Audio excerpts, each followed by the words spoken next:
Okay, welcome folks. For those of you piling in, we're just gonna give it a few minutes while everybody's moved over from the waiting room, so bear with us.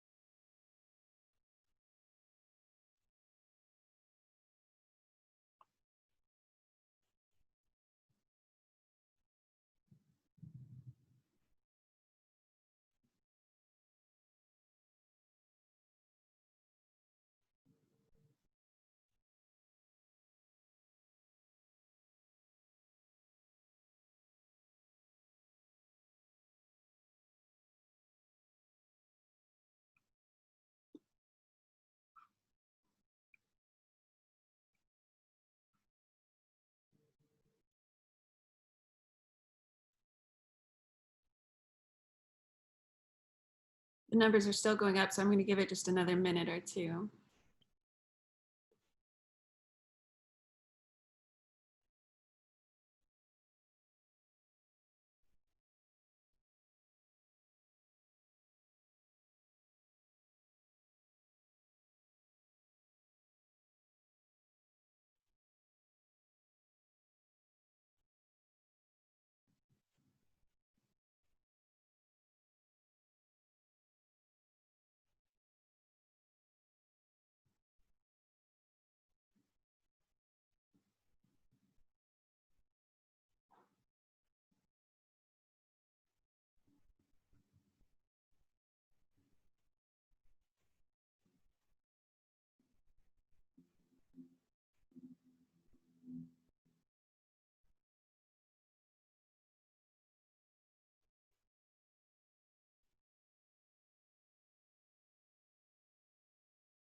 Okay, let's go ahead and get started.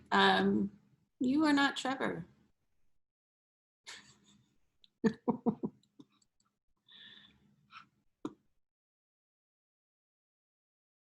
Okay, well, that's kind of confusing. I'm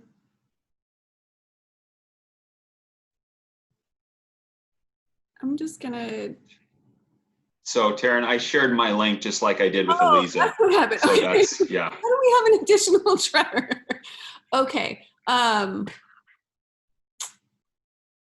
have to register and get in under a separate link so they don't come up as a panelist. Sorry about that. That was funny. That was really confusing. Okay. Welcome everybody to our Walking the Talk, working with youth impacted by the juvenile justice system. This is the second in a two-part series. Many of you were with us last night and saw the lived experiences panel, people who have had direct contact with the system personally, and we've got a little bit of that tonight too, but some different perspectives as well. First of all, I am Dr. Taryn VanderPyl. I'm from the Criminal Justice Sciences Division at Western Oregon University, for any of you who don't know me.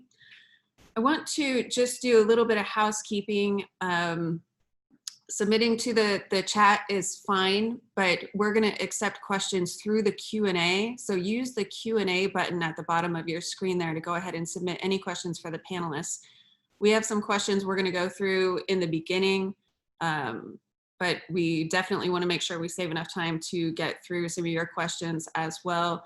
Last night we ran out of time. It turns out 2 hours goes really quick when you're talking about this stuff. So we will do our best to get through as much as possible. But I also want to let you know that this is being recorded and I will post the recording on YouTube tomorrow. So that will be available to anybody who wants it. Let's go ahead and start with some introductions. I'm just going to go in order on our flyer, which means Trevor, you're up first. Can you go ahead and introduce yourself to everyone?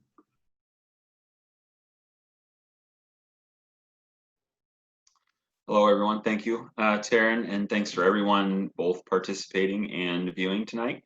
My name is Trevor Walraven. I co-founded the Youth Justice Project here in Oregon and am the Director of Public Education Outreach. So that work looks like really engaging with anyone who comes in contact with the criminal justice system that's interested in having a sounding board, someone who networks and resources to help connect them to whatever help that they need, if at all possible.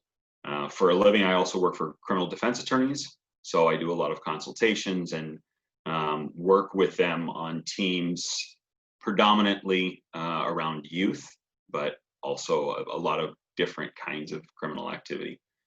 So great to be here, and thank you so much. Thank you, Trevor. Nakeia, would you go next?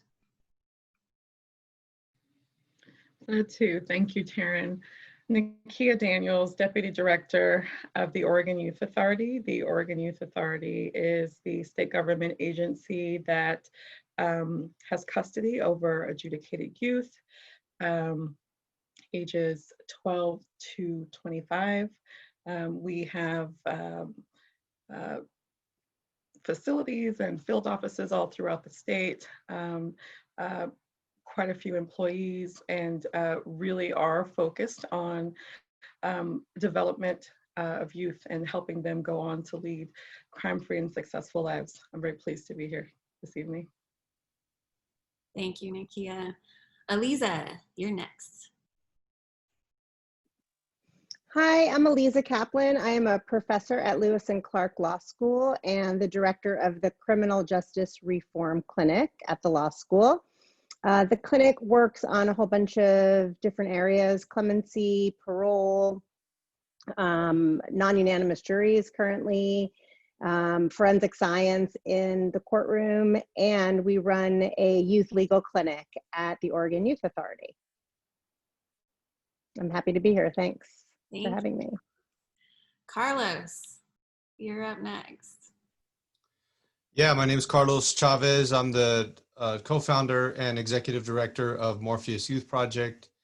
We're a nonprofit that focuses on working with young people kind of roughly between the ages of like 12 and 25-ish,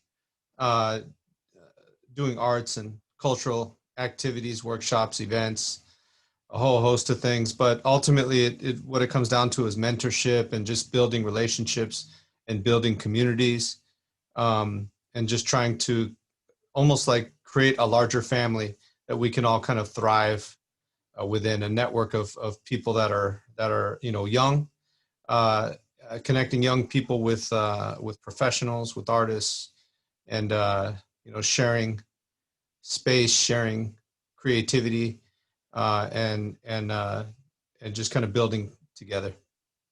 And I appreciate being here. Thank you. Thank you. Brie? Hello, everyone. I am Brie Murphy. I am a probation and parole officer with Multnomah County.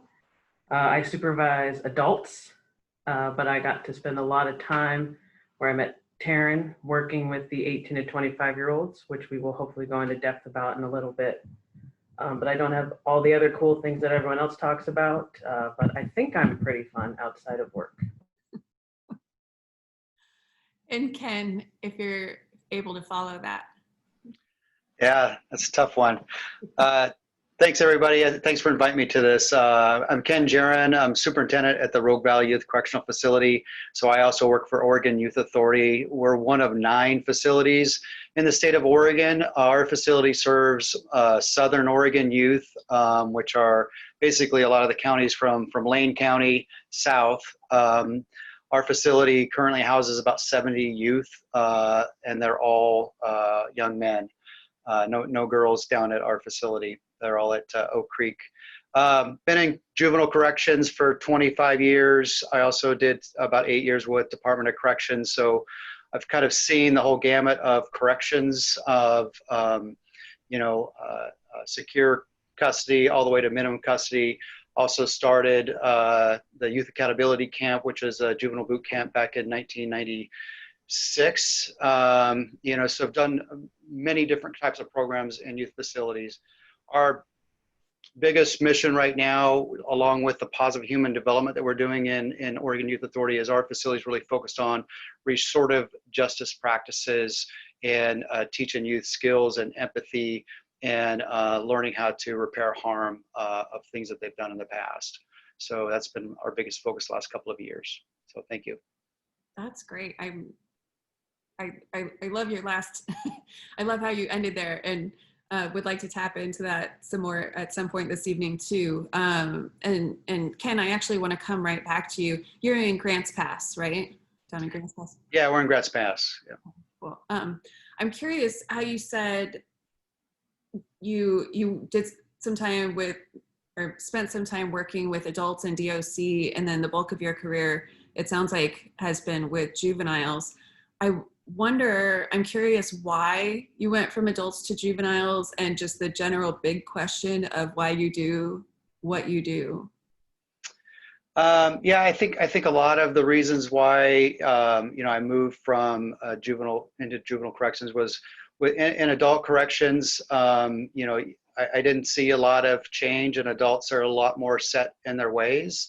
And there wasn't just much opportunity to make any impact with that. And so when I had the opportunity to move from the Oregon Summit program in Hauser, Oregon, over into juvenile corrections doing the boot camp stuff, I jumped on that opportunity to work with youth. And, I enjoy working with OIA. We have got a great lot of leaders in the agency, and we've always been on the forefront of change in juvenile corrections, not only with our juvenile justice information system, but I think this positive human development and restorative justice practices. I think Oregon is always attempting to do it right, and has always been an agency that's able to look within themselves and make that change, and then reach out to others.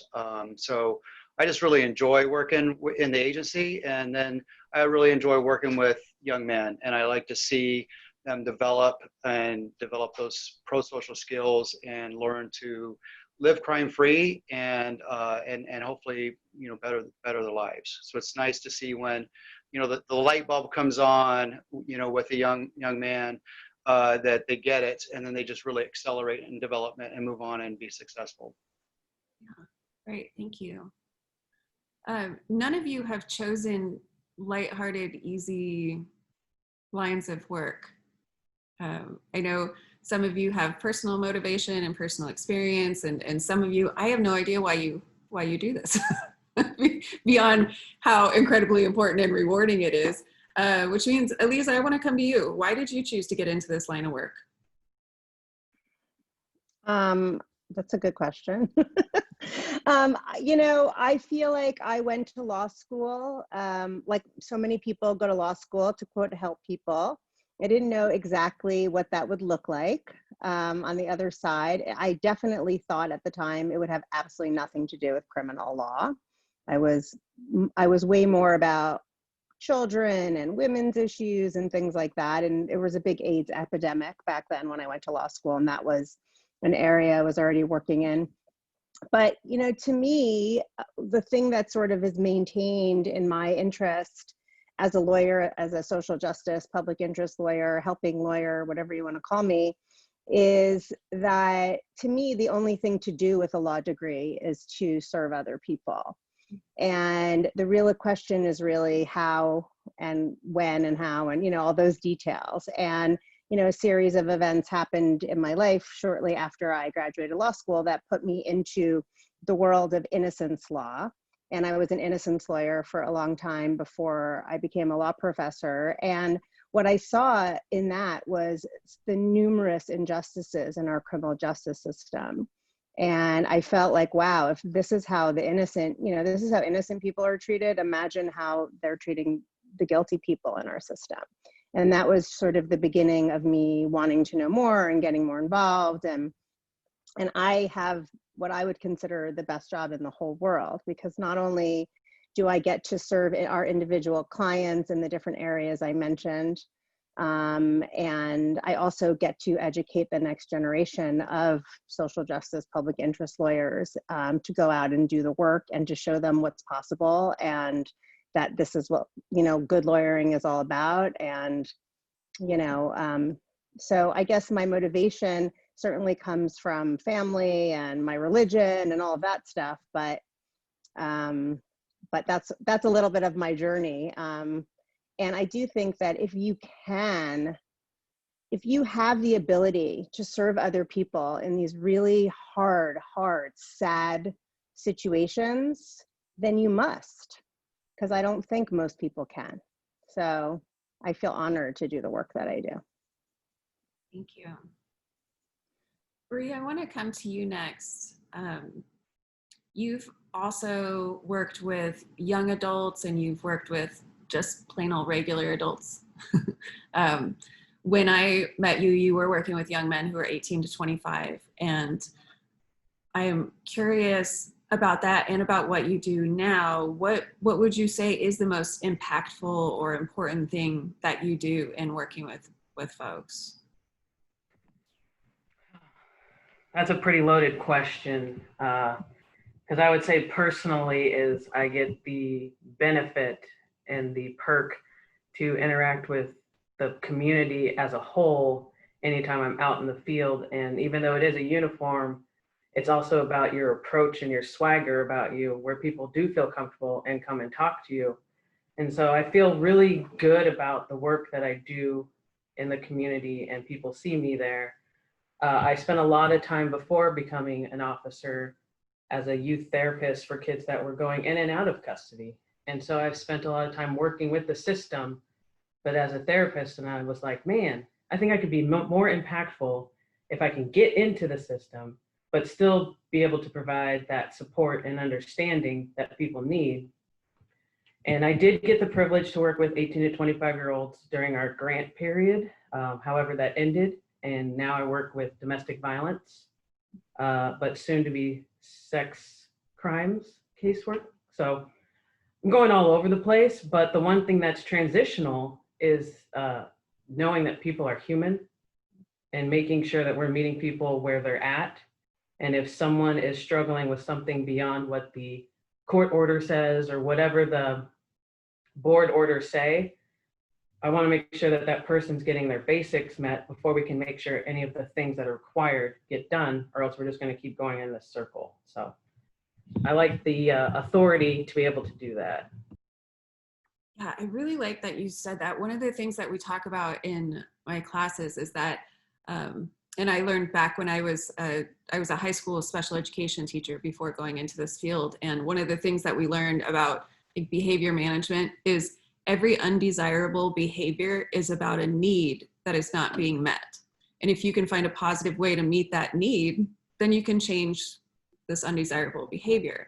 And I have found that to be true in just about every setting. Carlos, I often use the example of some things that you have taught me about finding different ways to meet these unmet needs with the kids that you work with. Can you speak to that a little bit? Yeah, I appreciate that. I would say, I mean, I can tell you what I aim for.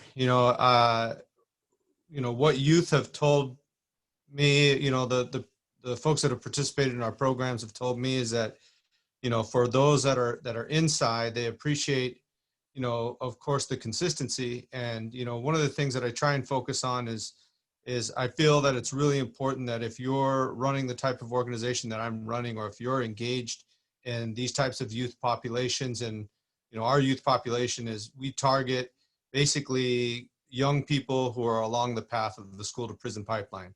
And even, when they go back home from being incarcerated, that sort of thing.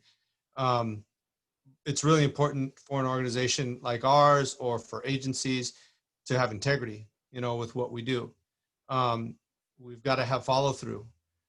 We've got to build a welcoming environment that's non-judgmental, where where these young people have not only an opportunity to explore new things, because really when it comes to the arts and the culture that we bring to the table, it's about that. The arts is really it's a vehicle to open folks up and allow them to feel comfortable so that you can then do the real work.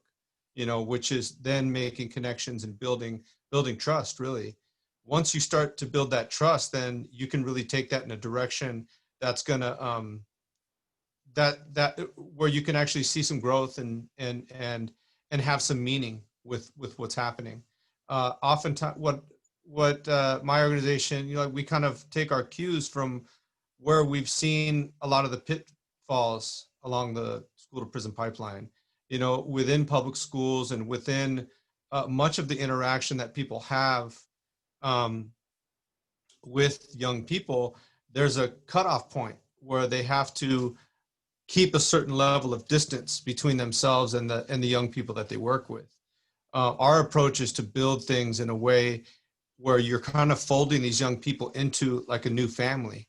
I hear people talking about all the time. People are always asking me, what's the best way to get young people out of gangs? And there's something that drew them to the gang. There's a number of factors that drew them to the gang culture. So you have to replace that with something equally as meaningful, equally as important. There are needs within that, camaraderie, rite of passage, family, community. There's economic factors that these young people are drawn to and that they need. That's part of their normal development.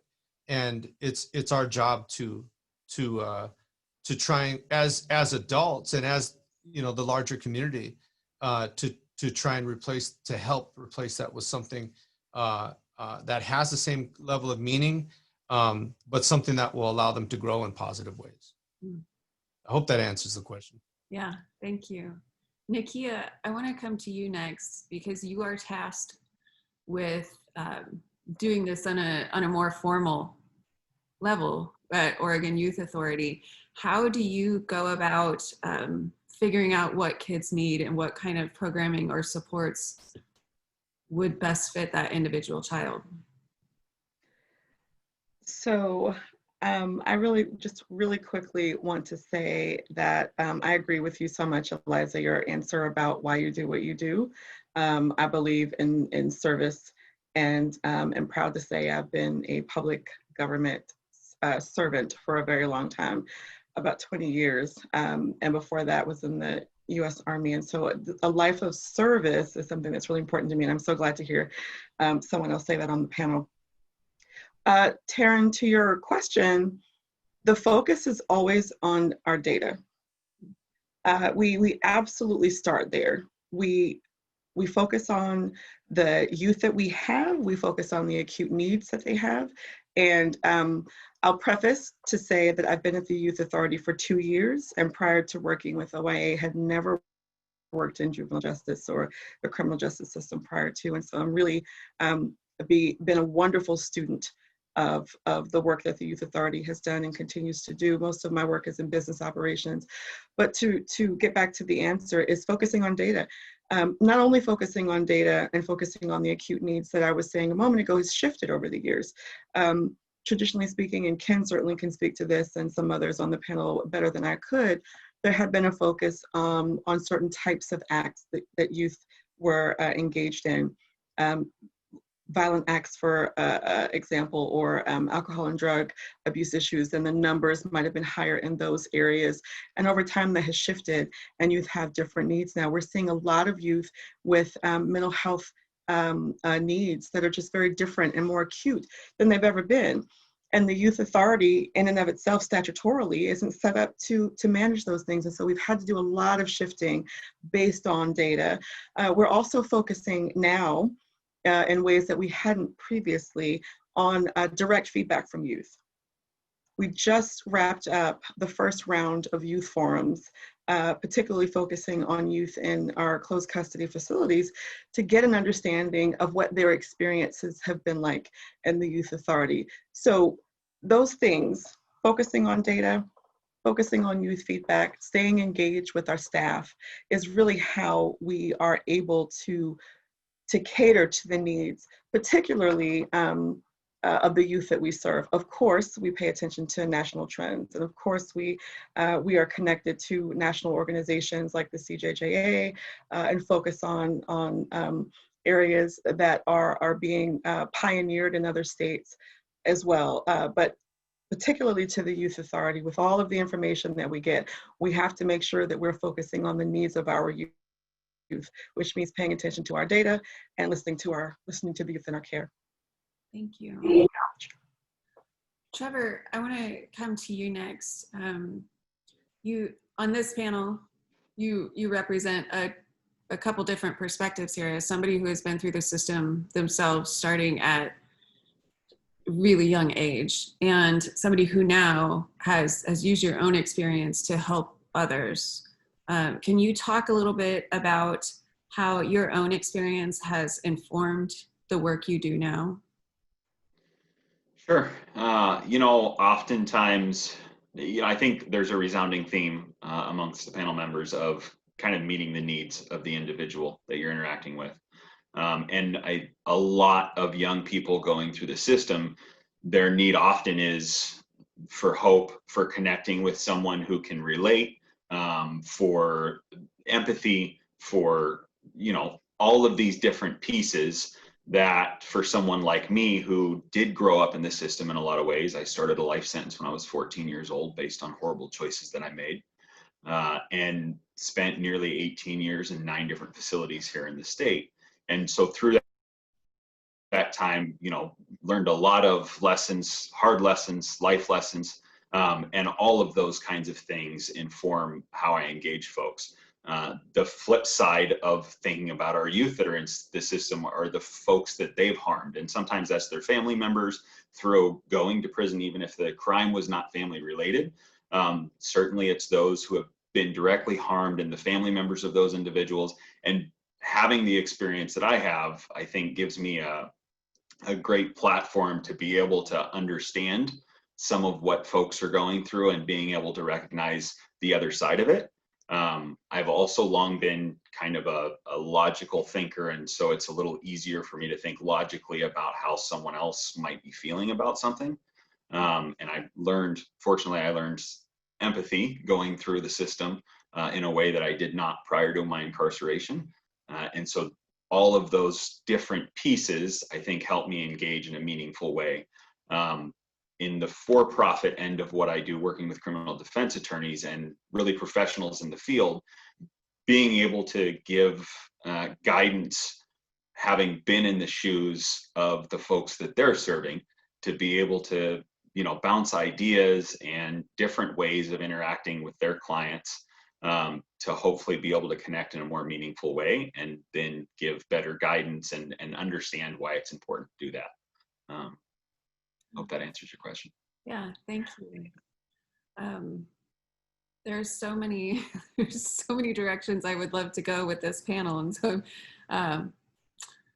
trying to find ways to keep us on some sort of track. Ken, I'd like to come back to you. I'm curious what you think or feel or have data to show is the most important thing that you do at Rogue Valley that has the biggest impact on the kids? Well, I think for me, the biggest impact I can have is just leading the staff and helping them do their jobs efficiently and effectively, and trying to keep us on track with positive human development and, creating places that allow, youth to, learn and grow and have a safe place to do that. Being in a youth facility or prison is a scary thing. And so I think you got to find ways for your environment to enable people to connect and show some care and concern, and youth need to kind of have that attachment and belonging in order to make some changes. And so working with the staff is a key part of it, because then they create that environment for them. I do, enjoy working with youth directly, but a lot of my work is trying to stay ahead and keep us in the right direction and get our cultures in a learning environment for it. And that's where those restorative justice practices that we do in our facility, we don't reach out to victims. We mostly work with youth when they act out or have behaviors inside the facility. And we talk a lot about, the harm that was done, not only to the person that they may have harmed, but also the people around them, the people that they live with, the people that their families. You know, they affect a lot of people in different ways. And so if we can build more empathy, I think that shows a lot more accountability. And we can have an environment where kids are going to grow. So I think those are probably the most important, impactful things that I do on a day-to-day basis. Right. And you can't teach empathy and those kinds of skills unless the people you're teaching feel safe to be vulnerable Right. in those experiences. So that's really neat. Brie, I'm curious about a similar answer from you. What do you think is the most important thing or the most impactful thing, or the kind of skills that you're helping people gain when you work with them in the community? Oh, it's pretty loaded, but I think it's also dependent upon each person, because some people will need certain avenues of help, like, you know, how to even wash their clothes, and like basic things if they've never really had any type of guidance.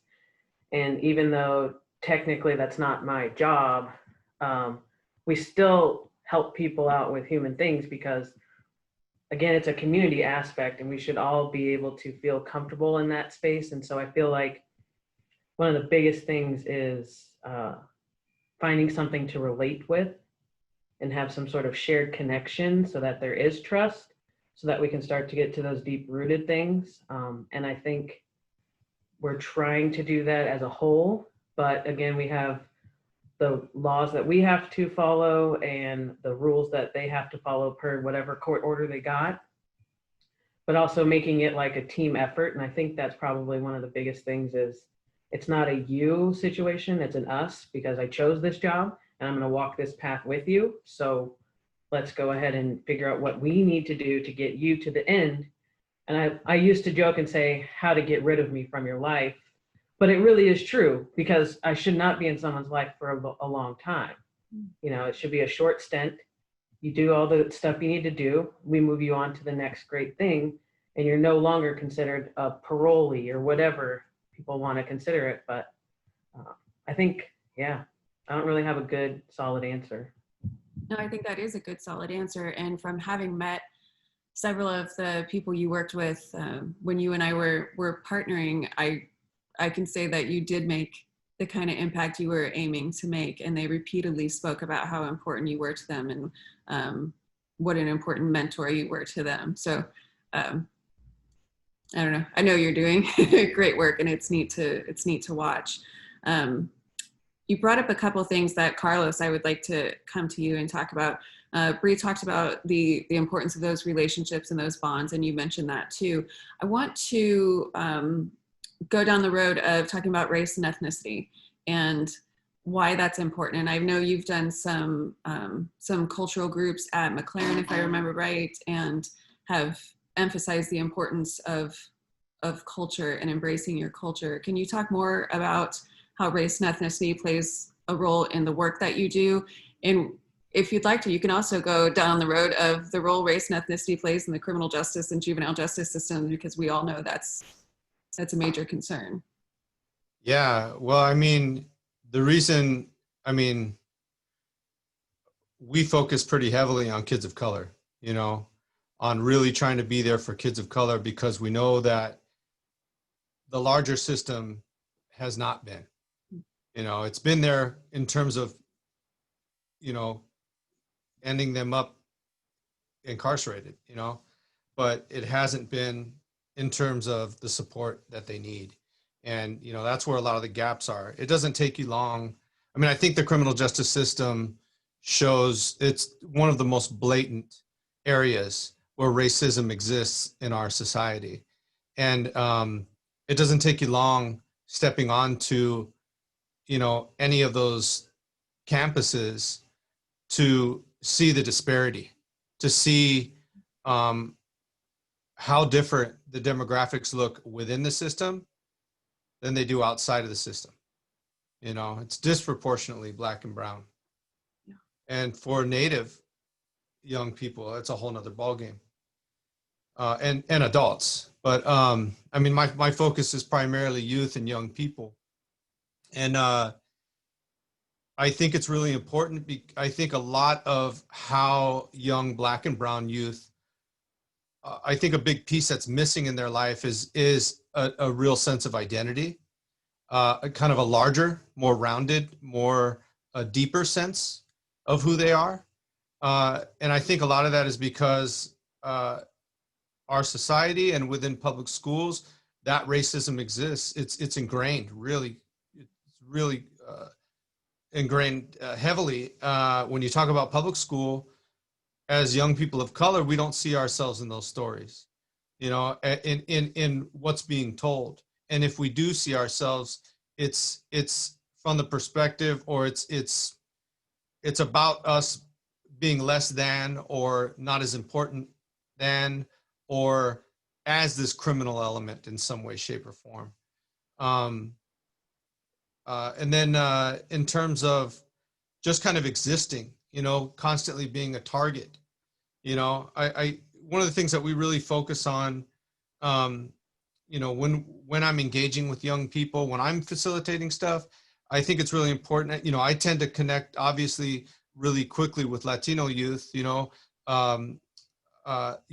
we want to represent the youth that we're working with. We want to look and you know, be able to represent where they're coming from, and with that, I try to use that as a way to connect with them and to teach them about themselves. So with the cultural stuff, you know, talking about our history and our culture, and you know, uncovering those stories that have been buried for so long about who we are and who our people are, eventually opens them up so that they can connect dots, you know, with how they connect with the rest of the world. It grounds them, it centers them, it helps them to understand who they are and why, you know. And I think that's a lot of what's missing. And I tend to, you know, believe that that's also responsible for a lot of kind of self-hatred that exists, you know, when we're taught that we don't matter because we're not in that story, we're not in that history. When we look in the mirror, you know, I think you know, folks might feel differently about this, but I think every person of color has to grapple with who they face in the mirror at some point in their life, you know, and being able to accept us, you know, ourselves for who we are, and love ourselves for who we are, you know, and it's because we're told for so long that we don't matter. And I think, you know, helping them to understand that they do matter and that they do have rich, deep histories and culture that make up who they are, helps them to understand and to build confidence and to really start to see themselves as something bigger than a narrow framework that they've kind of been given. Hopefully that, Yeah. you know, short story long, hopefully that helps to answer that question a little. Thank you. Nakeia, I'd like to get your perspective on this as well. I like your reaction already. How do you, inside OYA, address race, ethnicity, and racism? First of all, following Carlos, my goodness, I don't think I need to say much more. How do we address race and racism at OYA? First, let me say, and this needs to be said, that I am the first African-American person of any gender to be the Deputy Director of the Oregon Youth Authority. I think that's important because it speaks to where the agency is today versus where it was at its inception, and even a decade ago. I will tell you what we're doing now. What we're doing now, I alluded to the youth forums that we are engaging youth in. And this is a really challenging thing to answer because it's connected to so many things. Joe, the director of the agency, and I were talking about the death of George Floyd back in March. And we're so deeply impacted for different reasons. He is a white man, I'm a Black woman, but still both deeply impacted by it. And we decided to write a letter to the Black staff of the Oregon Youth Authority because of the incident. And I think what happened in that moment, because there's work that we've been doing prior to So we had a budget note from the legislature to focus on race and ethnicity with our youth, and particularly focusing on our LGBTQI youth as it relates to our budget. We had a work group put together, and we're reading articles and we're looking at data and we're doing a bunch of things, but something happened when we got together to have that conversation that empowered us even more to do what we were doing with a different kind of energy. And I brought up who I am because I think having that kind of representation as the number 2 person in the agency really does make a difference. Carlos talked about identity and seeing yourself. For our youth who have, and we have data to show, have become increasingly less white and more diverse, racially diverse over the last 10 years, they weren't seeing themselves represented in our staff, and they weren't seeing themselves represented in our direct care staff or in our executive team. So what we're doing, this is such a loaded question, man, Taryn, this is hard to fit into 2 minutes, and I'm doing the best I can.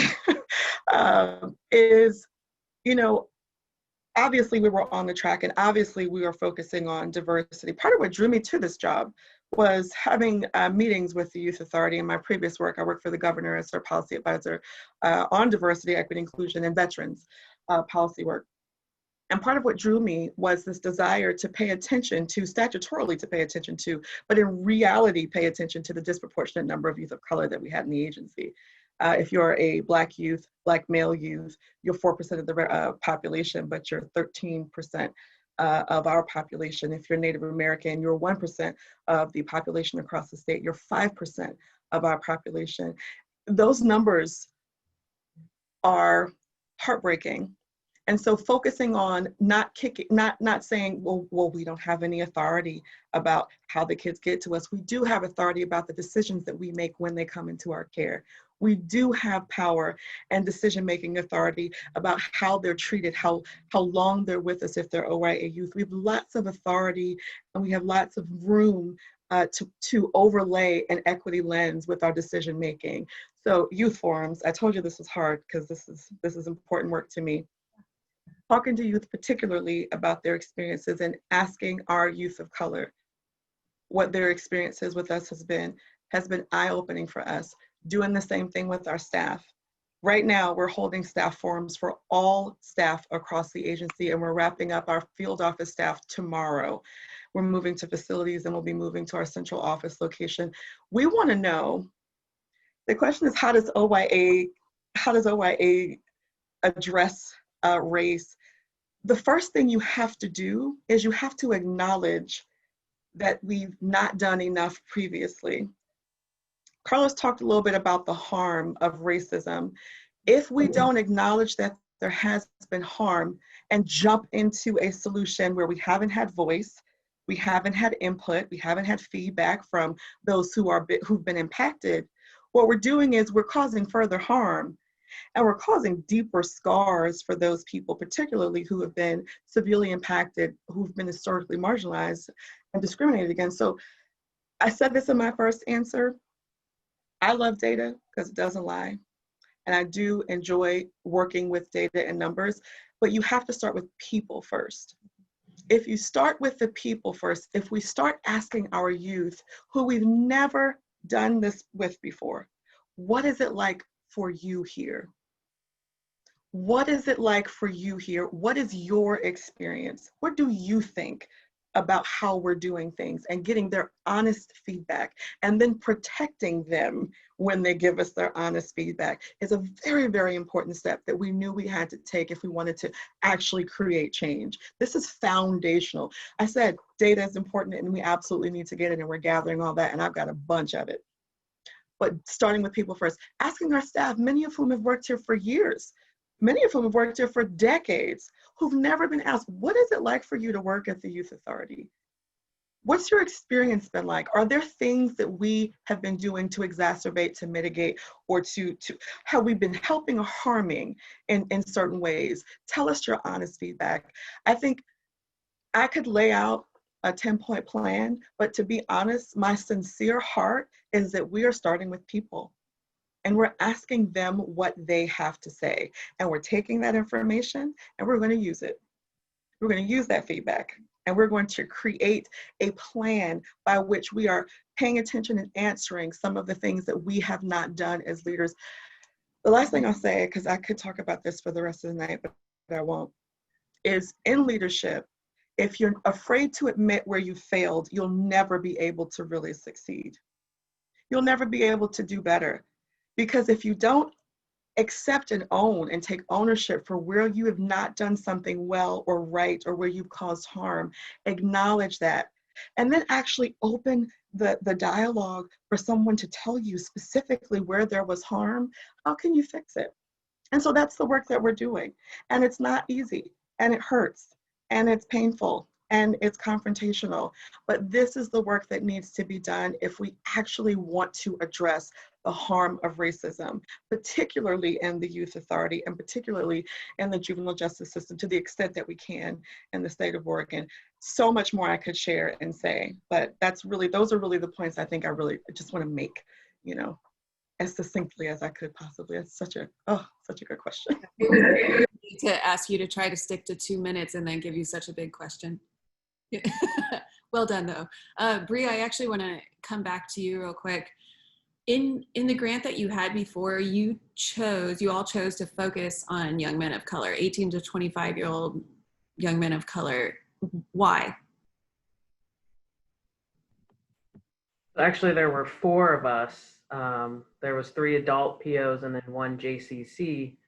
And I had the 18 to 25-year-old men of color specifically.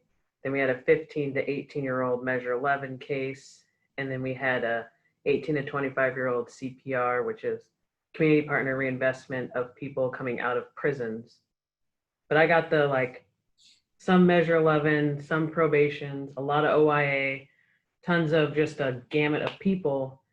And we volunteered for this because we all, shockingly, everyone here knows, there's a big problem in our system. I know that's not a shock. But Multnomah County gave us an opportunity to try to educate ourselves as POs on how to better approach people with equity concerns, with trauma-informed care, and understanding brain development, as they are still way deep in their development phase when they come to us out of the system, but into another system. And so really, it helped us figure out what the needs were of the people. And I got the pleasure of getting the 18 to 25-year-old men of color, and it was a fun time. Every day was like an adventure. It wasn't hard work, but it was hard work. It wasn't like always having to be at their doorstep banging, checking on everything because they're doing something wrong. It was, what adventure do we get to try today? And, you want to go to college or you're in college, what do we need to do to make sure you finish school? And it was kind of more being like a cheerleader and helping people see that there is support systems that aren't just family. And I think that's another thing that we really became, was like, we are an external support system, because pretty much all 4 of us covered each other's caseload all the time because we were so invested with each other. And then Dr. Moreland, who was our overseer, she wrote a book about it, and it is out there. And I'm just going to do a quick plug because I'm all over the book, but it's a bomb.com explanation of the 3 years we spent working on how to be better with helping people. So I think it was a gift because I was still pretty new as a PO, and I was like, oh man, I don't know, this is scary, this is a weird world. But then I got the pleasure to work with young people, and I was like, man, it's the same thing. I just have to wear a uniform once in a while. It's no different than what I did before.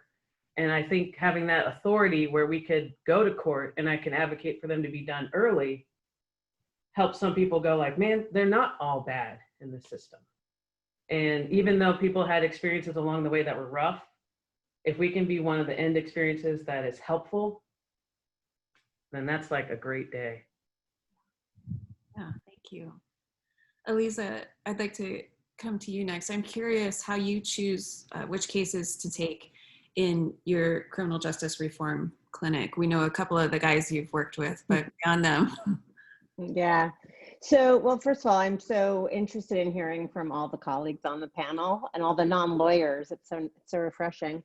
So the clinic works in a bunch of different areas.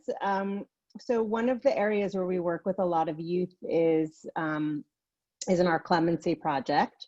And we, originally started taking cases for folks who were going to be transferred into the adult system. So people who had already spent some time in OIA and done really well. And we were asking the governor, hey, release this person before they go to adult facility and basically ruin everything that happened at OIA. And the truth is, the governor has been pretty open to those kinds of cases. So one of the amazing men of my former clients that you heard from last night was in that situation.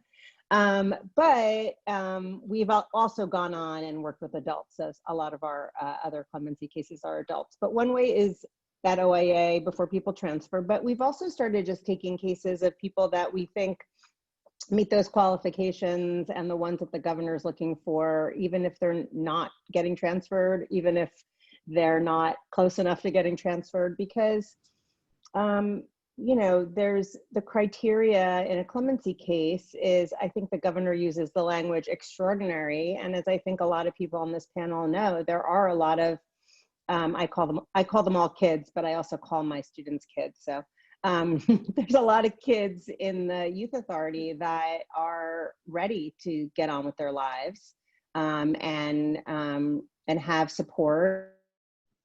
And so we're really lucky because we know a lot of the youth, both because they reach out to us is one of the way we pick people.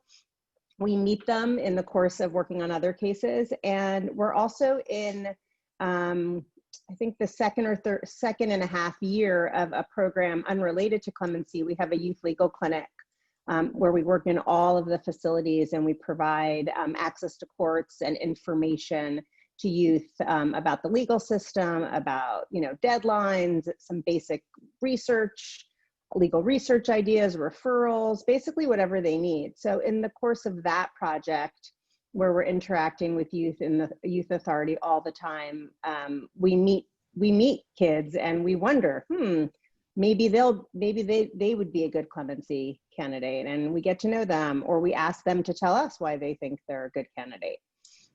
We also end up meeting youth much further down the line. So we met Josh last night. He went in at 18. I consider, the youth beyond 18, as well as all of us are talking about sort of up to 25. I would argue that the brain science should go beyond 25 if that's how we're making a judgment, but that's another panel, I guess.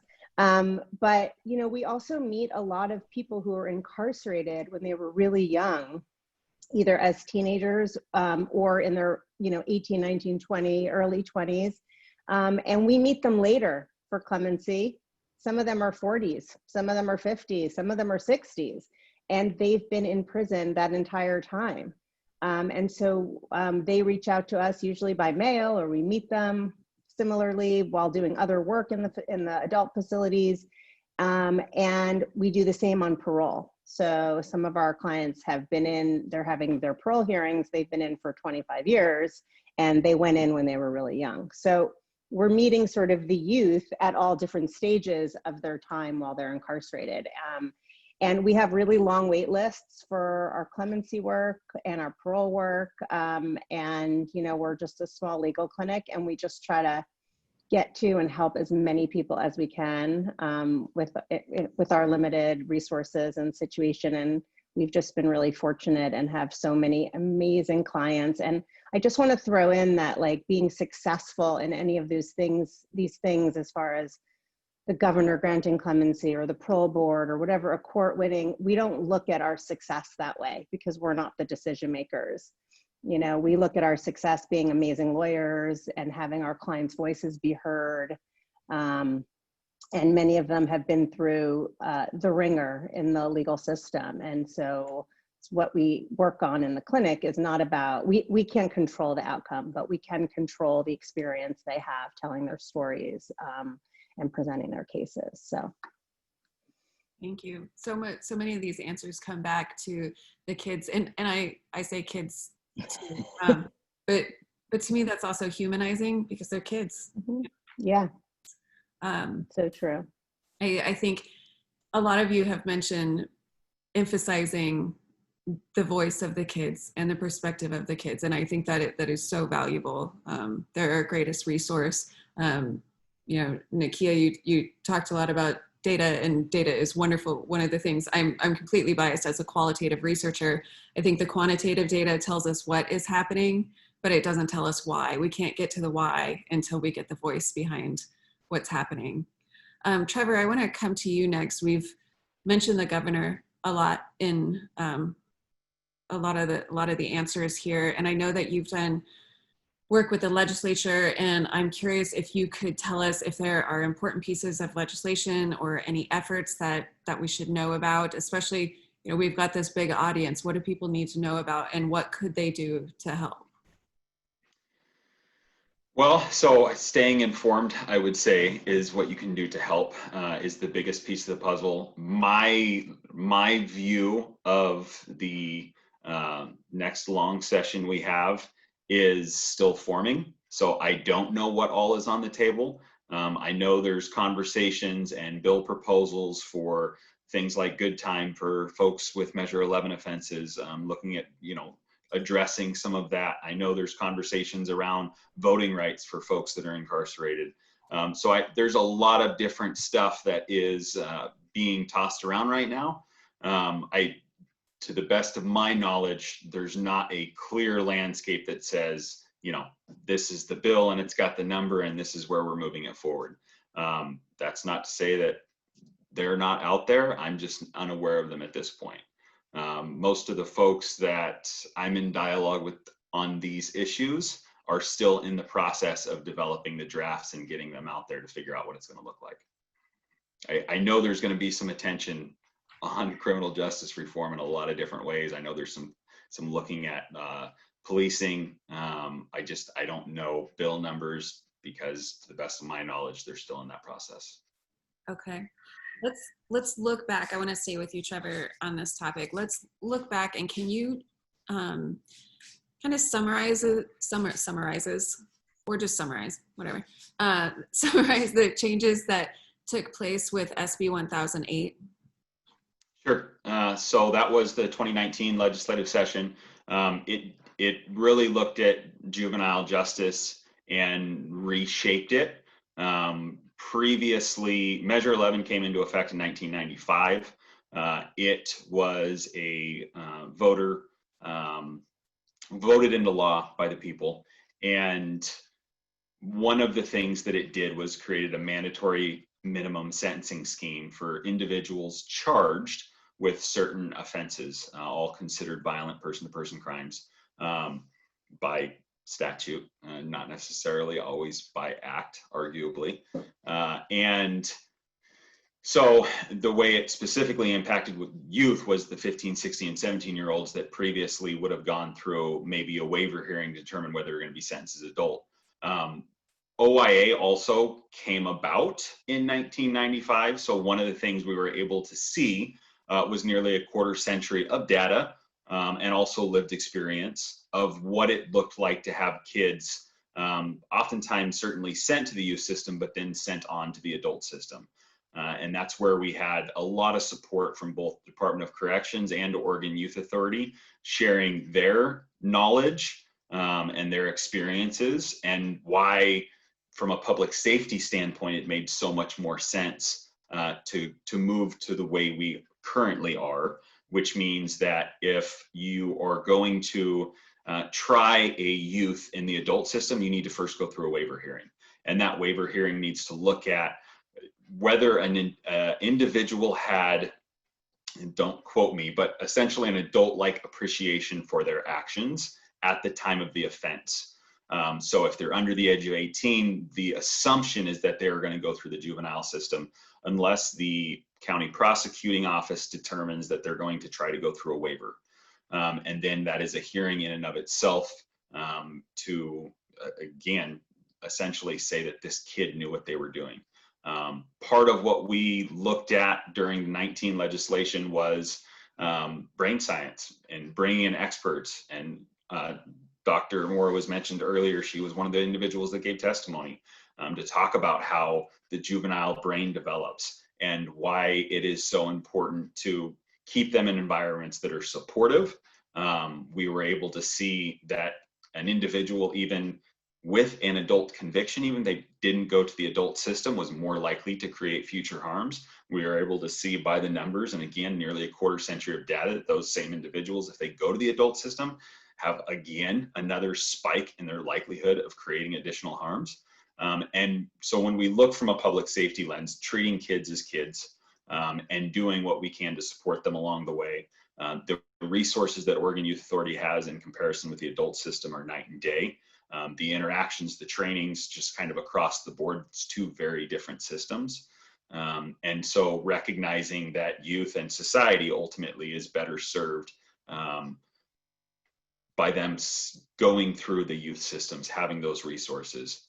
So we're no longer immediately putting kids into the adult system and giving them adult convictions, or, you know, essentially bullying them into taking plea agreements that will then keep them into the juvenile system.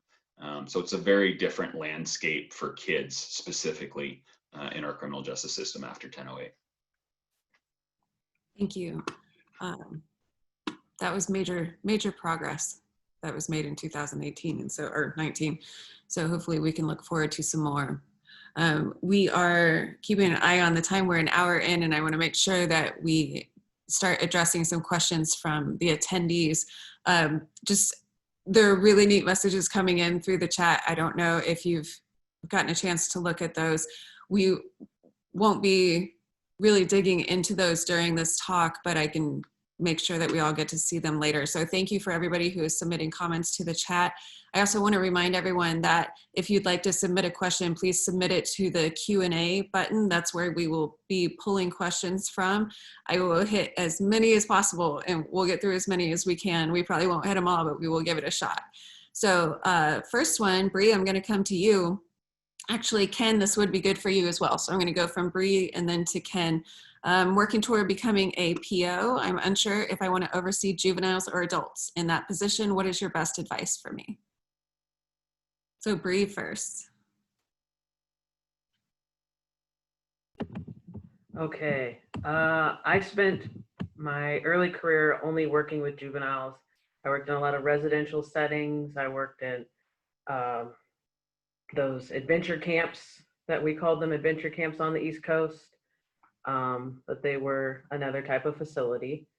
But I personally see a lot of opportunity in the adult system to be a part of the change and helping some of the adults who are in the system, who have been in the system their whole life, have an opportunity to see some success. So I'm personally going to advocate for the adult system, but I did also get spoiled and worked with the youth for a long time, but in the adult system.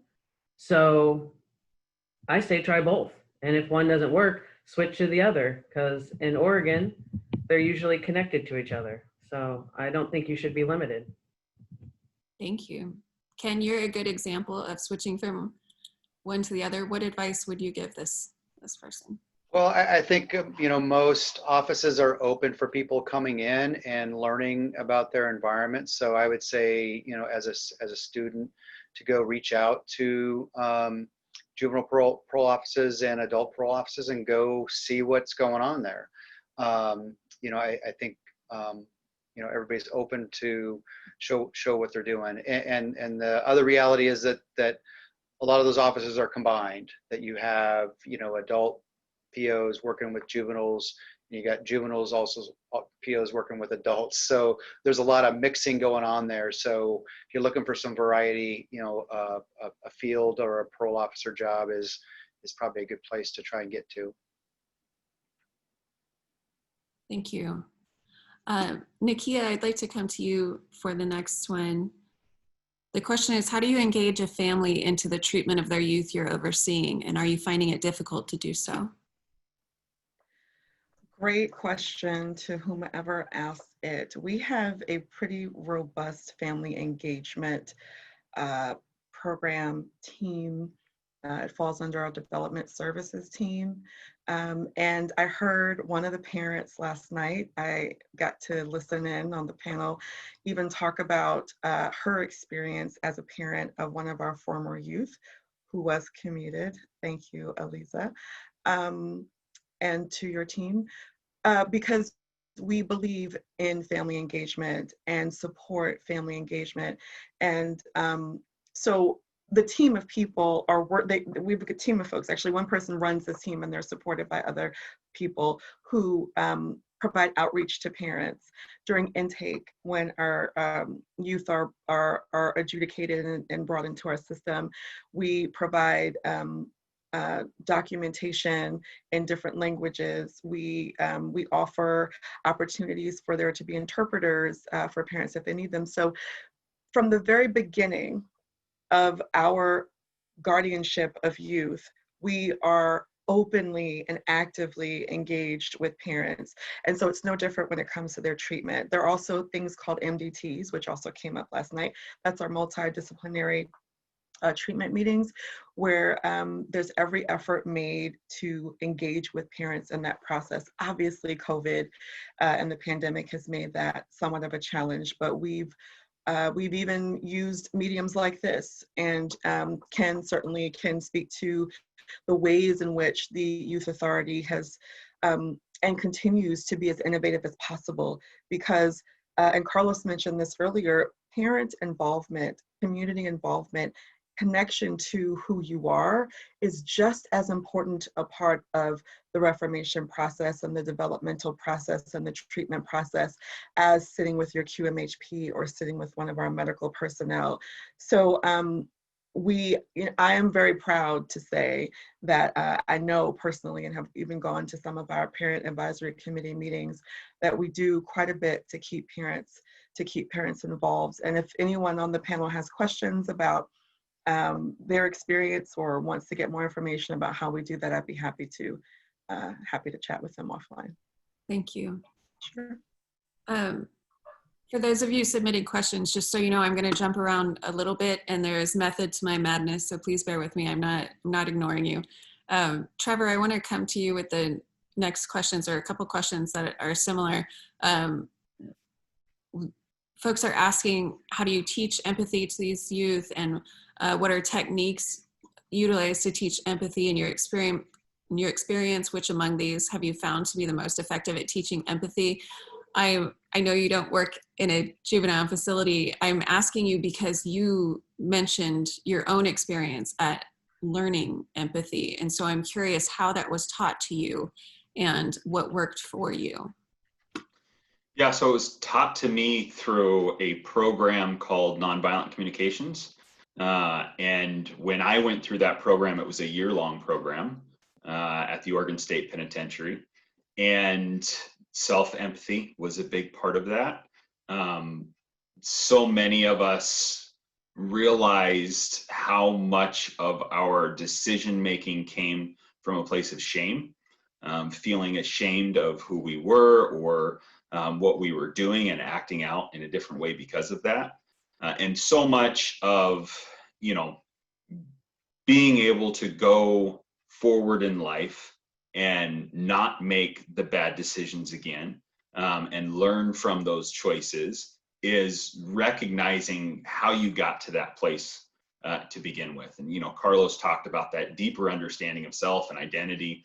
All those things are super important. And part of what going through NVC taught me was not only to develop that self empathy, but also to then be able to empathize with those around me. And again, I mentioned earlier, I'm a pretty logical thinker by nature, and that hasn't always served me well because there's no feeling in that. But it plays a role, and it can be important at times. But really being able to put yourself in someone else's shoes and recognize what that looks like, empathize with someone to be able to say, okay, I can gain some semblance of what this feels like, and I'm going to respond in an appropriate manner. The other thing that was talked about earlier on was just that everyone has a need, and then those needs are looking to be met. And that's the other piece of NVC that, you know, really stuck with me, was recognizing, and this was represented in the panel last night as well, recognizing that we're all doing things because we have needs that we need fulfilled. And so how do we meet those needs? And that's a big piece of that empathy as well, is just recognizing what those are and helping individuals to fulfill them in appropriate ways, of course. Thank you. Carlos, I want to come to you for our next question. We're talking again about the racial disparities, and we have someone who asked, how do we see these same factors, these disparities or issues in welfare and related systems? She said she's a social work major, and the conversation of race and ethnicity and its implications on these issues is fascinating to me. So could you address other ways in which we see these issues? Well, I don't know. I can't speak specific, like, you know, the welfare system is not, you know, an area of my expertise. It's definitely connected, you know, to what I see. But I can tell you the work that I've done and that my organization has done has been, you know, at the, you know, I would say as early as, like, I mean, I've worked with elementary school kids, but middle school, high school, the alternative schools, in the communities, at community centers, and then of course in the juvenile justice system. But you see it everywhere, you know, youth, and it's becoming, you know, for young people, it's becoming younger and younger and younger that they're being targeted for criminalization. They're being criminalized at younger and younger ages.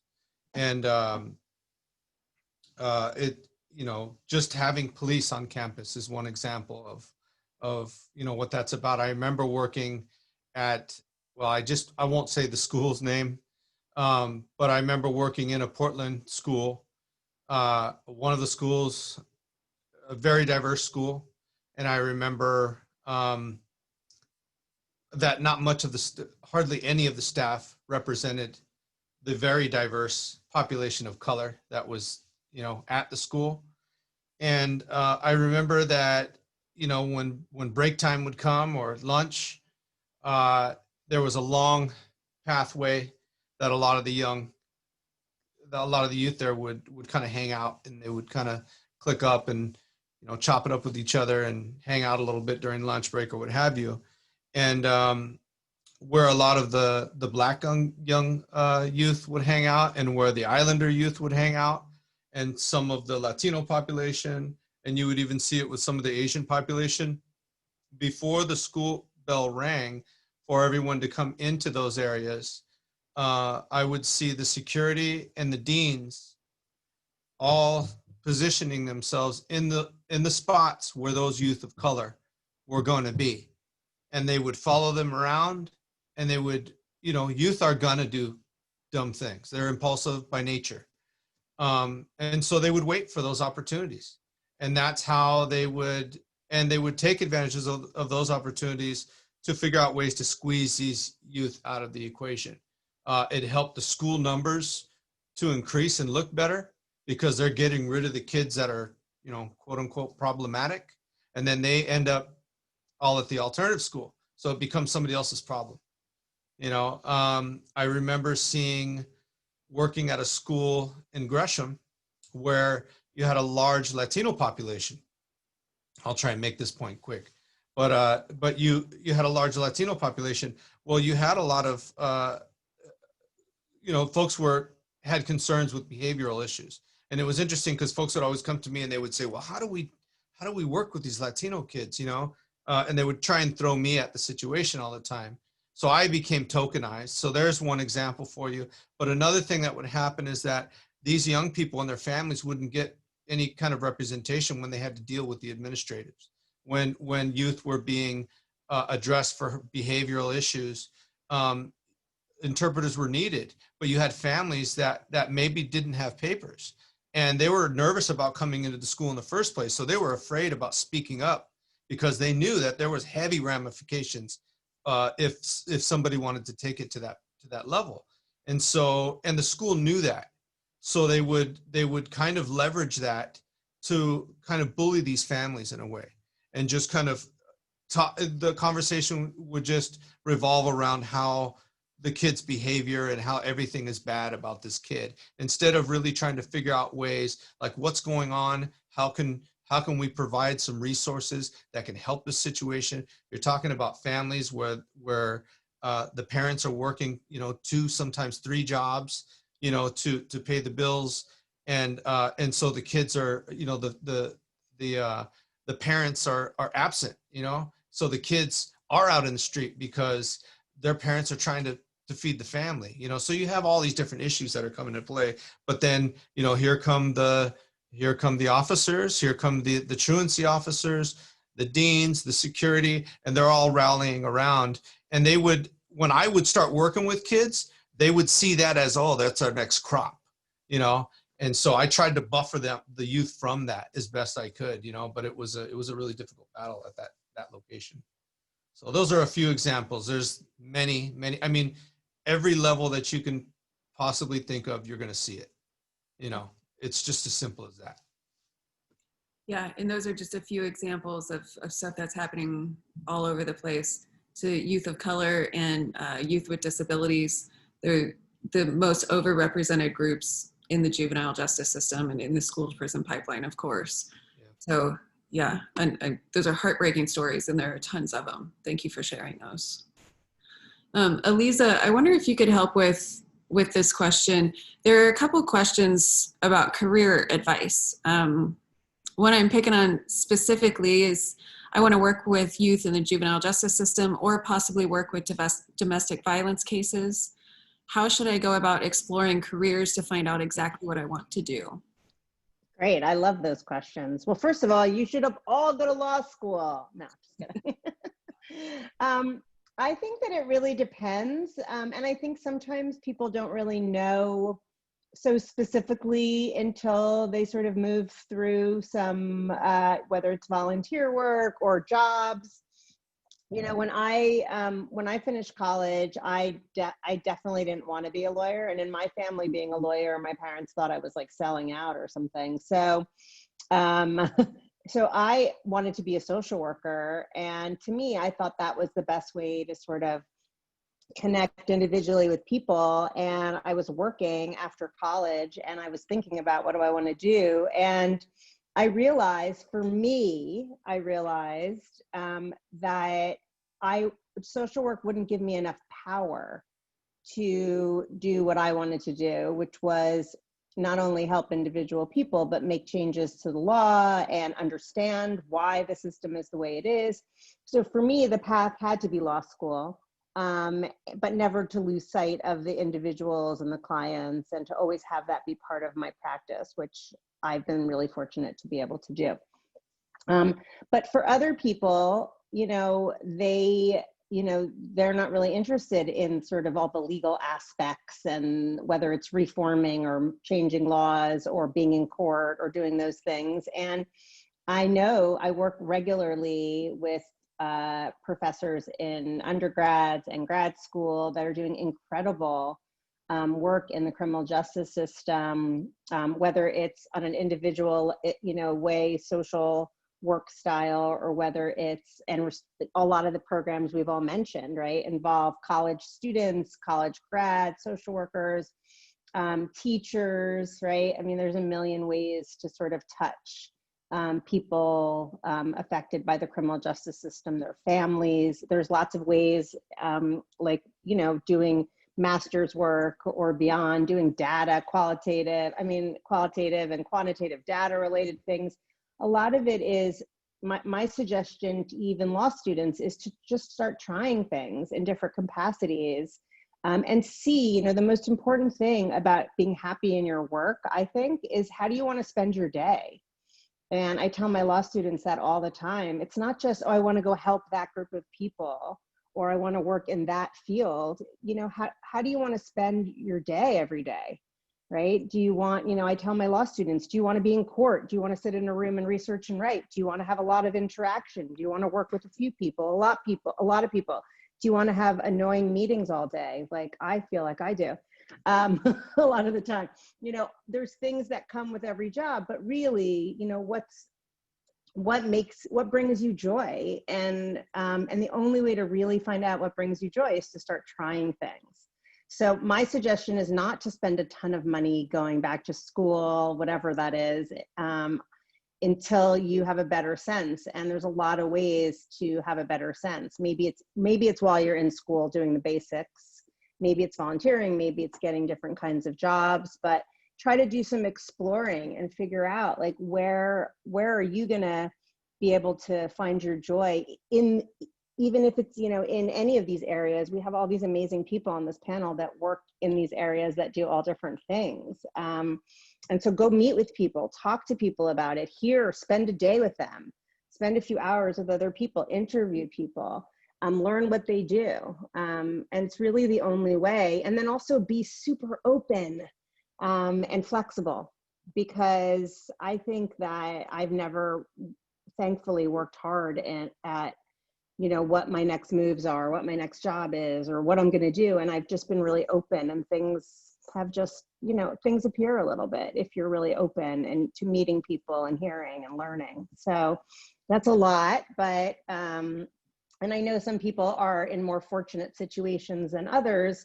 with education and stuff like that. But I know, especially in Oregon, and like I'm looking at this panel, like any of us would be open to speaking to any student, any person interested in getting into this world, talking about what we do, talking about options. And people are really accessible in this state anyway. And I think reaching out to people and learning more about what they do, if you find it interesting, is a great place to start. Thank you. I think that's really good advice. That's kind of the same answer that I have when anybody comes with this question is get out there and try it. I always share with people that when I first went into education, I thought I wanted to be a second grade teacher until I went into a second grade classroom and I couldn't get out of there fast enough. It was awful. There is glitter and snot everywhere. It is a terrible place. The people who do that are really wonderful, wonderful people. They are saints. It is not me. I think one of my previous students did a ride-along or a job shadow with Brie. I would suggest doing ride-alongs and job shadows and internships and practicums, which I know not everybody is able to do. So a small, it took me 10 minutes to find out I didn't want to be a second grade teacher. It's not always a big investment, and that can help you narrow some things down. Staying on the job topic, Nakeia, I want to come to you with this next question. This person asks, what's the best way to gain experience for any youth job? Most job descriptions say 2 years experience. Is that the norm, or is it possible where one can get hired with no experience under their belt? What do you have to say to that? I've been in public government for so many years. I don't know what entry-level positions look like anymore. I'm telling my age now. That to say, I do think that, to Aliza's point, being open to, even within juvenile justice, right? We've got Brie on the call from our county, partners. There are, Trevor is representing, that community partnership. That's a part of doing this work, particularly though with the Youth Authority. A lot of our, entry-level positions are direct care service positions. Some of them are administrative as well. So if you're interested in being a part of the work, like Aliza mentioned, but you don't know if you are ready to work directly with our youth, there are jobs in our offices, there are jobs in finance and jobs in research and all kinds of other positions. There are even administrative positions within our field offices and our facilities. And if you're interested in doing direct care work, that is our largest employer. I'm going to throw out a number that's probably arbitrary, but I would say about 2/3 of our staff I didn't see Ken say no, so I'm pretty close. Largest employer is the work that we do in facilities because it's shift work and because this is a 24-hour, 365-day-a-year operation. If you are interested in doing that kind of work, we are constantly hiring. That's the only area in the agency where there's no question that we're going to have vacancies or we'll need even temporary positions.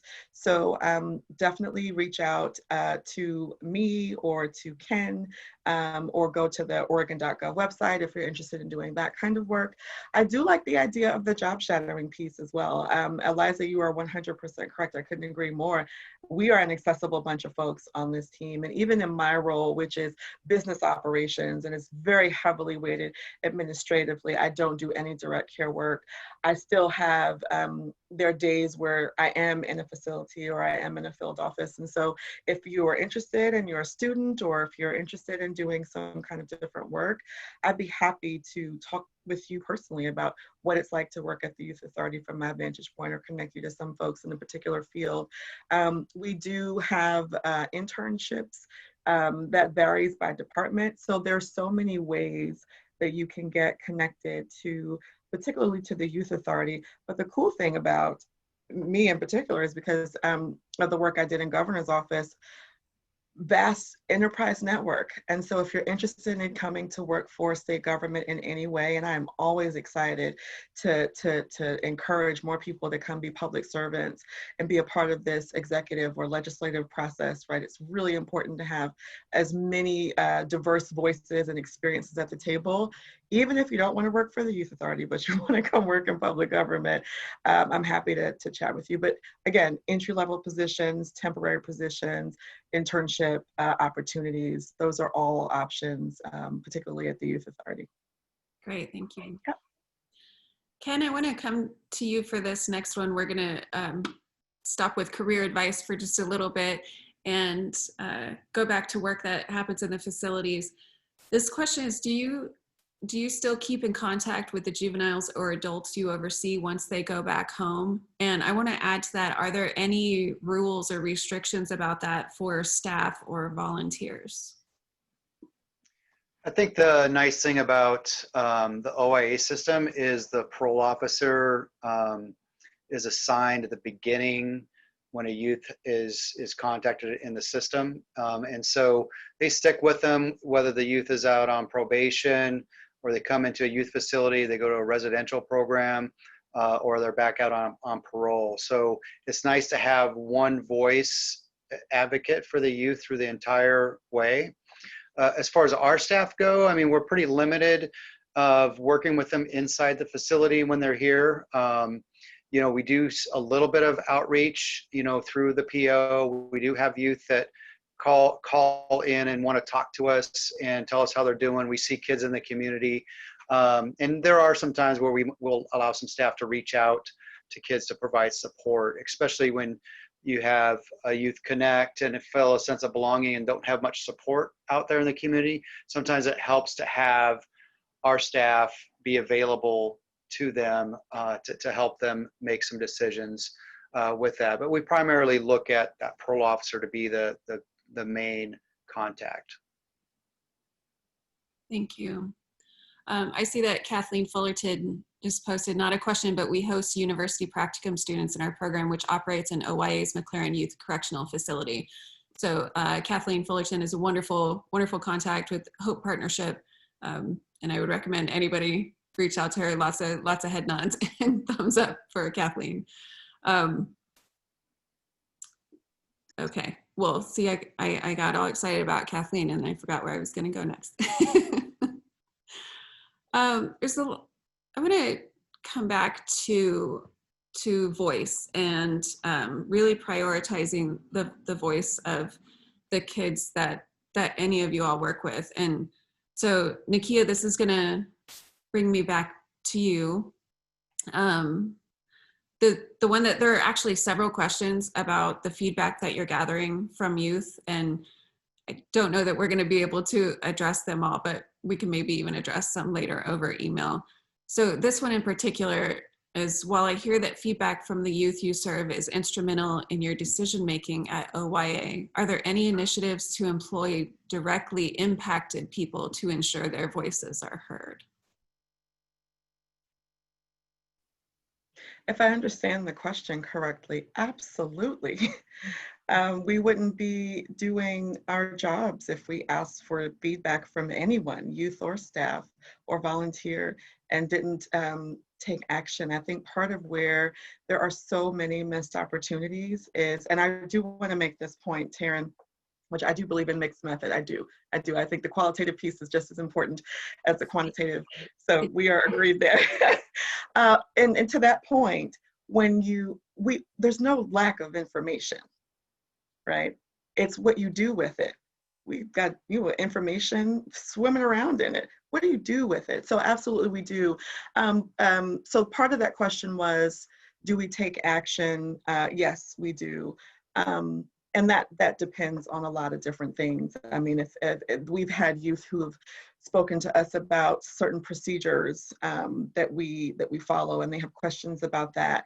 And it really is about, I mean, listen, we are statutorily mandated to run a youth, to run youth correctional facilities. So, there's certain structural pieces that need to remain intact, but when they have ideas about engagement, when they have ideas about procedures, we're even interested in getting their feedback about policies. And here's why. I don't know if I mentioned this earlier because we've been talking for a while and I've been listening and engaged. But we have taken the agency through an equity assessment of our policies through a third party, because we wanted an unbiased view of our policies with an equity lens.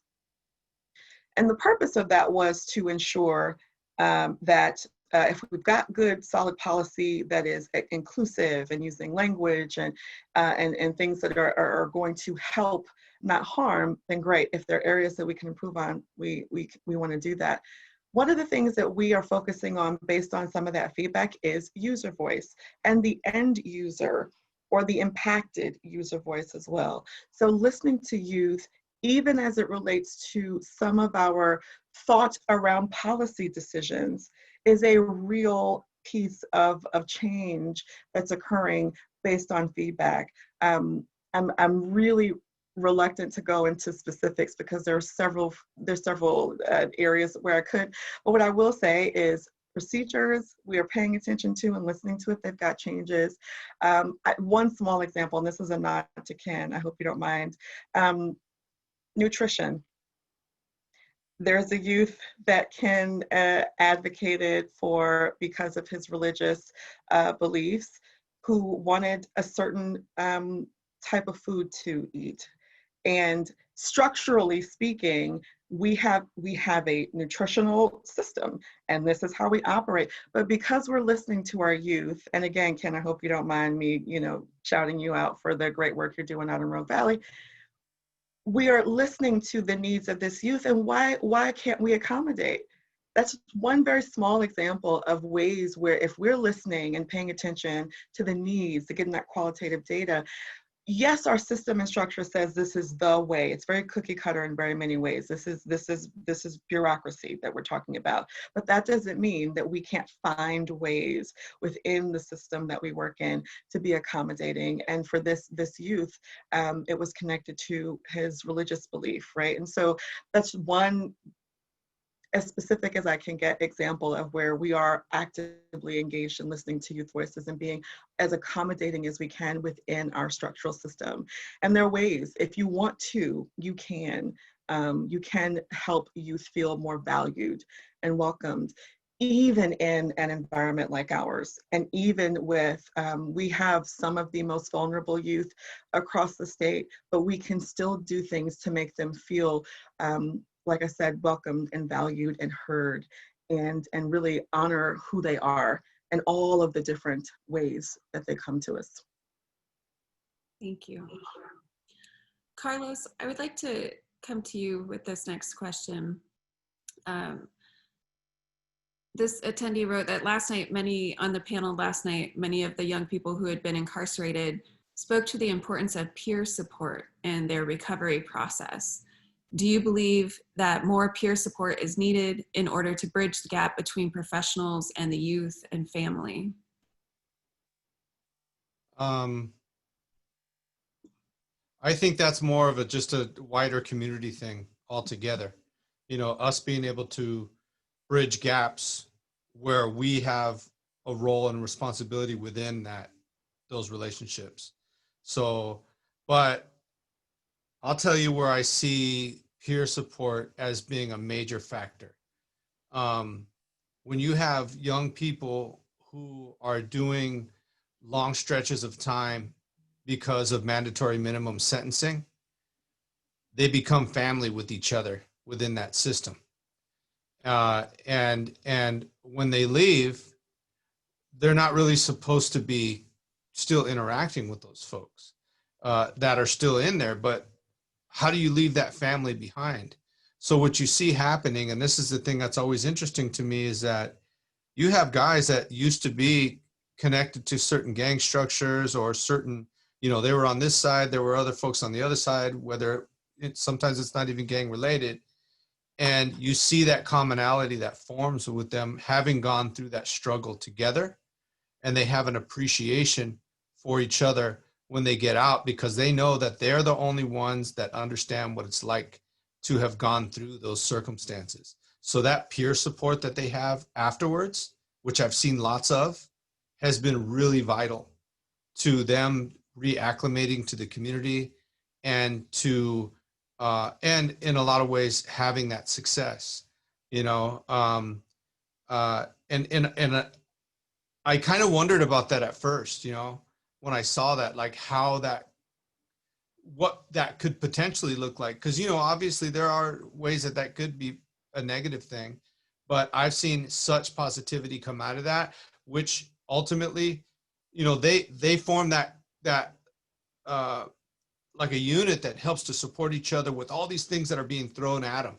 Because you think about it, time's stopping when you're in that facility. When you come out, all of a sudden you're getting rained on, you know, and it's, you know, I always tell folks when they get out, take things one thing at a time.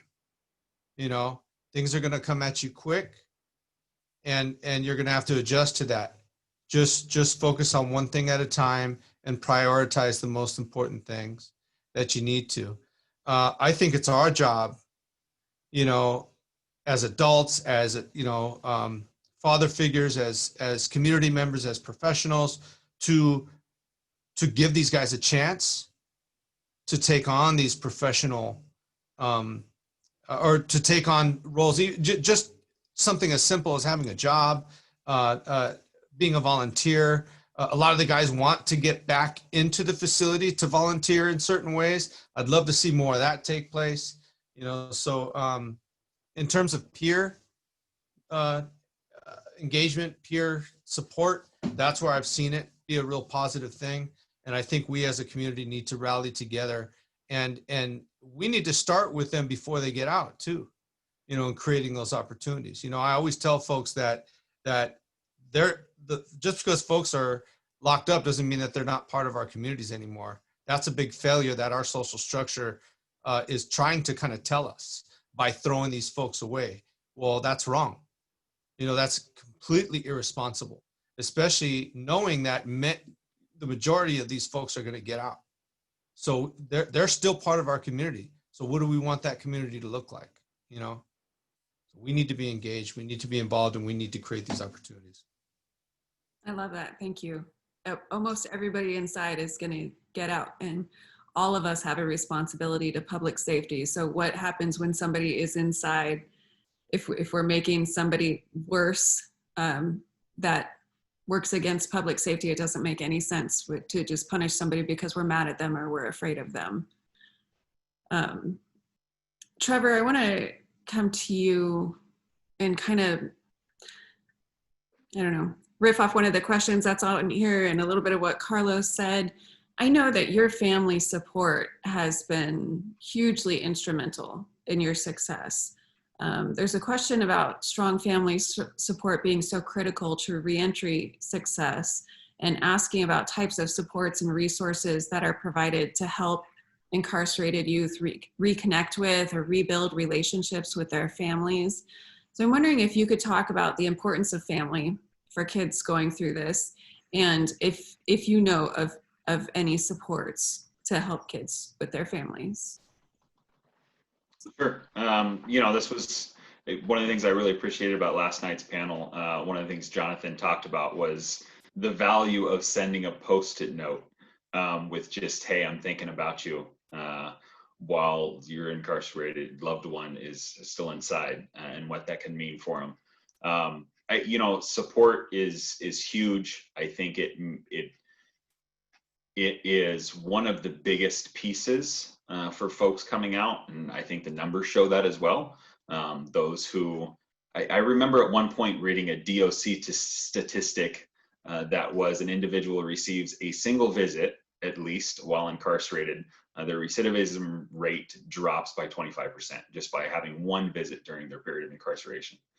And I think what's important is how that looks, and folks coming back out and a level of empathy and understanding that, as Carlos talked about, you step out and it's pouring down rain, and you've been used to being undercover.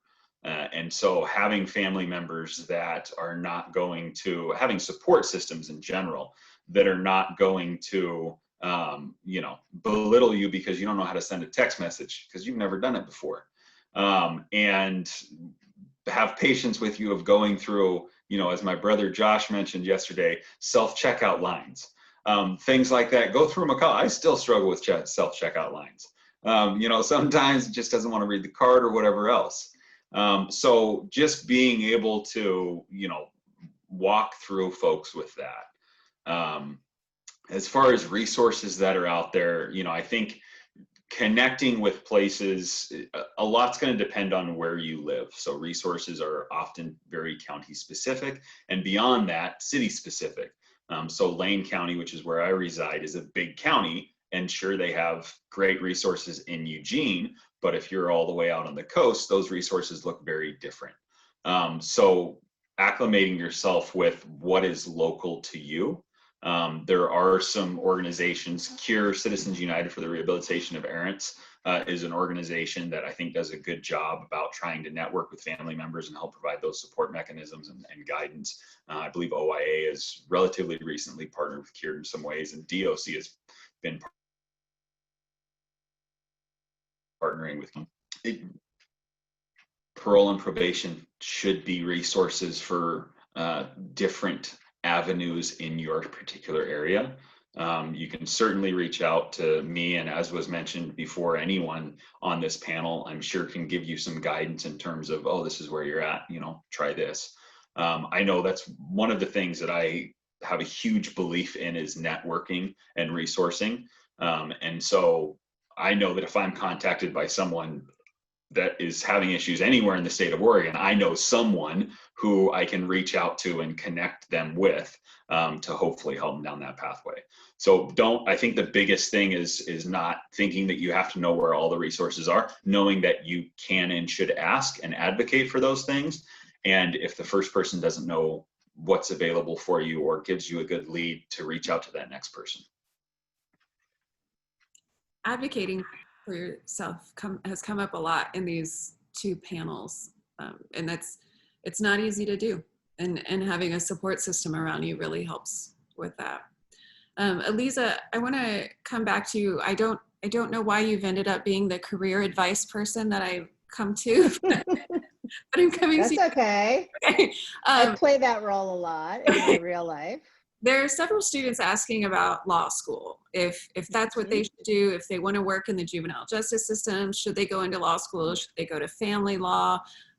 What do you suggest? Another student asked if getting a master's in criminal justice would be helpful. I can't answer that because I'm so biased, because that's our program. I'd be promoting our program and the new programs, by the way, that we are proposing, just, you know, saying, but I'm not answering that question.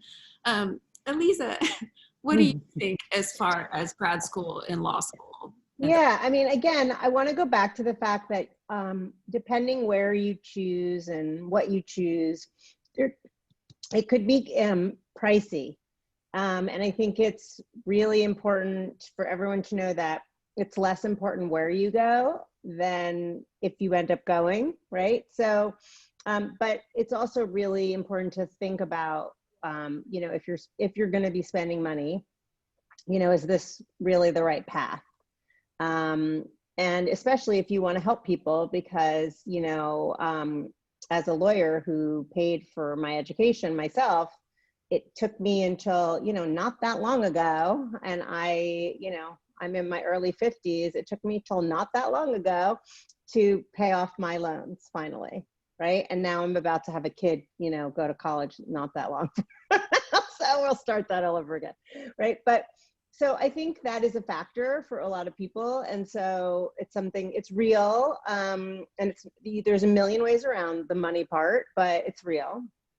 So I think, as a lot of us were saying before, try things, internship, see, you know, what you think works for you. I do think, and again, you're biased towards masters, and I get that. I want to get a master's in criminal justice because it's like a different set of skills. And I work with people with their masters and PhDs all the time because I don't have the sufficient background to do the data and to do the studies. And I do a lot of those. I partner up, and that's fun. I think that, you know, at least for law school, I think for me, I loved going to law school. I love the academic part. I love learning all of it.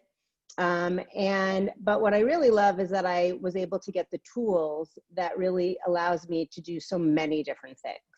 So, you know, you're never limited when you're a lawyer. And I would say the one thing no one should do, even a first-year law student, is decide what kind of law they want to do. You might be driven to law school by your interest in juvenile justice, and you might get there and realize, oh my God, I love tax law. I know it's hard to believe, but it happens all the time. And I have students, you know, Lewis and Clark Law School, where I'm a professor, we are famous for our environmental program. So people come from all over the country, the world, to go to our environmental program. And I understand it's amazing. And there's so many of them, and there's clinics and programs, and our criminal program is rather small in comparison to them. But you know what? On a regular basis, students come to me and say, I came here for environmental law, and then I figured out what that actually was, and I don't want to do that. There's no people, right? And I go like this, come, right? And then they end up doing criminal law. So I think that, you know, whatever you choose, you don't have to decide exactly what it all means. Like, make one decision at a time. And at least for law school, you know, if that's what you choose, go to law school. Again, like, learn, listen, see how, you know, what it's all about before you make any decisions about, I'm going to be this kind of lawyer, that kind of lawyer, this issue or that issue. And I would say that that's probably true. I think you have to be maybe a little bit more, you have to be more specialized when you get a master's, but do your homework and make sure that it'll be something that, one, if you're paying for it, it's really what you want to do. And two, that it's going to, the actual job, not just the studying it, but the jobs on the other end is really what you want to be doing and how you want to spend your day. Thank you. It's interesting. And if anyone's interested in law school that's paying attention, please reach out. You can come sit in on class, and, you know, we'll give you the whole show. Razzle dazzle. Yeah, totally. It's interesting that you say you'd like to get a master's or a PhD in criminal justice, because I'd like to go back and get my JD, just so I have that full, you know. Yeah, let's do it. How do we do that? Can we swap or something? But also, like you said, like, the money issue is real, the time, the life, everything. So you just partner with people who bring different expertise to the table, and that works too. We are running really short on time, so I want to go ahead and wrap up in the same way we did last night. And I love the chat that just said, yes, Taryn, let's go to law school. That's great. I want to wrap up in the same way as last night and say, have each of you say, what is the most important lesson that you want people to take out of this discussion today? Is there anybody who would like to volunteer to start that off? Any? No, okay, I'll just, Carlos, let's start with you. I'll go for it. I'll try and keep it short. All right. If you want to, from the perspective of the type of stuff that I do, which is different, than the position that many of the members on this panel are in. But I think it applies in a lot of ways. Like I said in the very beginning, integrity is a really important thing. It's important to be professional when you're in these environments and remember the dynamics and the different kind of like power positions that exist, even as a volunteer coming in and helping out. So be aware of these things. But at the same time,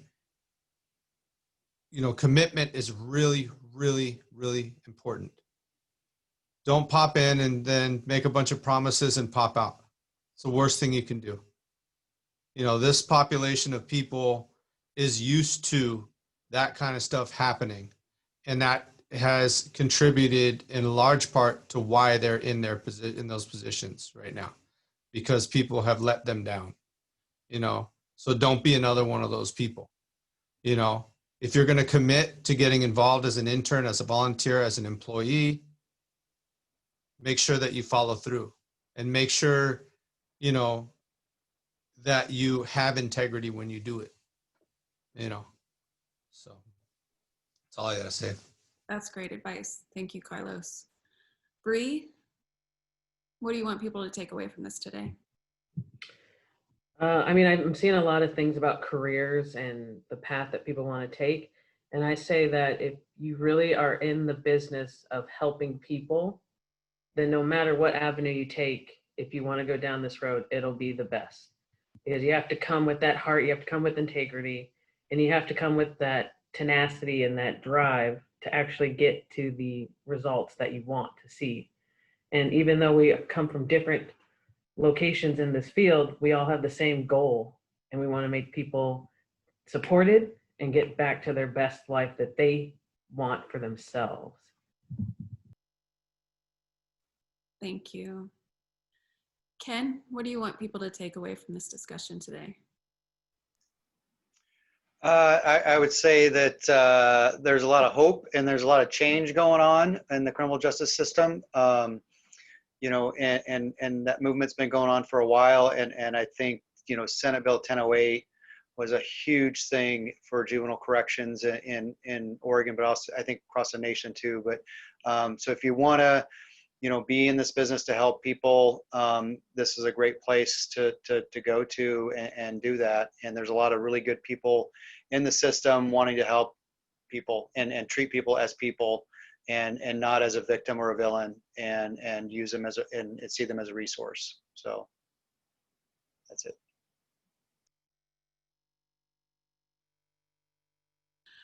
Nakeia, what do you want your takeaway to be?